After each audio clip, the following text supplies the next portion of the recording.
আসসালামু আলাইকুম সকল প্রবাসী ভাই ও বোনেদের এবং যারা দেশ থেকে দেখছেন সকলকে জানাই আজ পবিত্র জুমআ দিনের জুমআ মুবারক।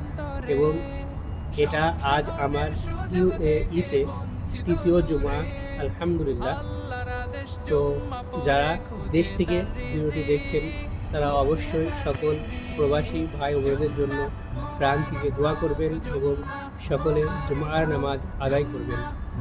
জুমার নামাজের পর সকলে প্রবাসী ভাই ও বোনদের জন্য এটা দোয়া করবেন যেন যারাই প্রবাসী আছে তারা সকলেই সুস্থ শরীরে ভালোভাবে কাজ করতে পারে, মানে যে যার পেশায় আছে সে যেন তার পেশা সঠিকভাবে সঠিক নিয়মে পালন করতে পারে, সেই জন্য সকলে দোয়া করবেন।